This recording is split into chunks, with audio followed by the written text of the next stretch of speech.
Hai guys, pernah nggak sih kalian ngerasa akhir-akhir ini topik yang paling sering dibahas di mana-mana itu soal ekonomi? Yap, dari obrolan di warung kopi sampai trending di Twitter, semuanya lagi ngomongin soal ekonomi Indonesia. Tapi, kenapa ya ini jadi hot topic banget? Jadi gini guys, ekonomi Indonesia lagi kayak roller coaster, naik turun nggak karuan. Kalian pasti ngerasain deh, harga-harga barang yang kadang bikin kaget, dari cabai sampai tiket konser. Nah, kalau ngomongin soal lapangan kerja, ternyata banyak banget yang kesulitan cari kerjaan. Kenapa sih bisa begini? Pernah dengar kan soal krisis ekonomi dunia, perang dagang, dan perubahan iklim? Mungkin kedengarannya jauh, tapi jangan salah, dampaknya tuh kerasa banget sampai ke kita di sini. Pertama, krisis ekonomi dunia. Jadi gini, bayangin ekonomi dunia itu kayak jaring laba-laba, semua terhubung. Kalau ada satu negara besar yang goyah, kayak misalnya Amerika atau Tiongkok, getarannya bakal kerasa sampai ke ujung-ujung jaring, termasuk Indonesia. Nah, waktu ada krisis finansial atau resesi di luar sana, investasi dari luar negeri ke Indonesia bisa berkurang drastis. Ini bikin ekonomi kita jadi ikutan loyo.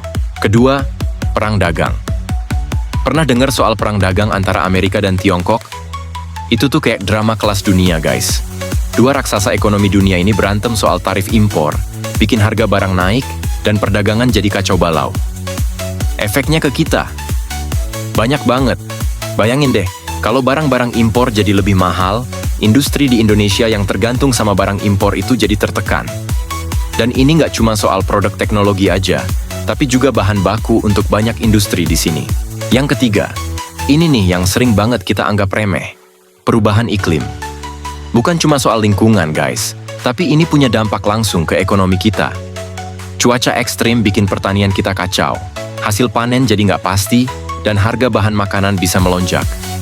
Belum lagi bencana alam yang makin sering terjadi, bikin infrastruktur rusak, dan pemerintah harus keluarin biaya gede buat recovery. Ini semua bikin ekonomi jadi makin nggak stabil.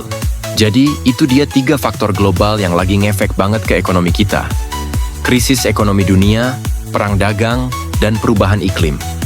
Meski tantangannya besar, kita harus siap dan tetap optimis. Karena di setiap kesulitan pasti ada peluang. Tapi, meskipun dunia lagi kacau, ada loh yang masih bisa lihat peluang dari semua ini.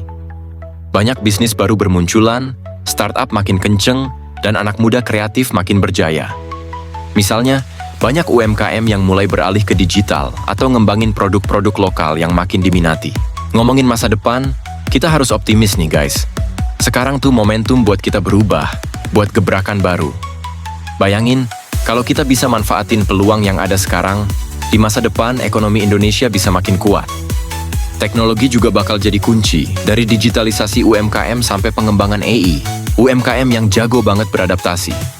Mereka awalnya jualan di toko fisik, tapi sekarang sukses banget jualan online. Dengan masuk ke marketplace kayak Tokopedia, Shopee, atau bikin toko di Instagram, mereka bisa jangkau pembeli yang lebih luas. Yang tadinya cuma jualan di pasar lokal, sekarang produknya bisa sampai ke seluruh Indonesia, bahkan internasional. Ini bukti kalau dengan strategi yang tepat, UMKM bisa naik level dan sukses besar. Next, kita lihat startup-startup Indonesia yang lagi naik daun banget. Di era digital ini, banyak startup yang hadir dengan solusi inovatif. Contohnya, ada startup fintech yang mempermudah akses keuangan buat semua orang. Atau startup e-commerce yang bikin belanja online jadi lebih gampang dan cepat. Startup-startup ini nggak cuma sukses di dalam negeri, tapi juga mulai dilirik di pasar internasional. Mereka ngerti banget cara ngelihat peluang dan bikin produk yang pas dengan kebutuhan masyarakat. So itu dia kenapa semua orang lagi ngomongin ekonomi Indonesia. Nggak cuma sekadar gosip, tapi ini masalah yang nyata. Tapi kita juga harus tetap optimis dan lihat dari sisi positifnya. Yuk, jangan cuma nonton aja, tapi mulai bergerak sekarang. Siapa tahu, kita yang jadi pahlawan ekonomi selanjutnya. See you on the top, guys!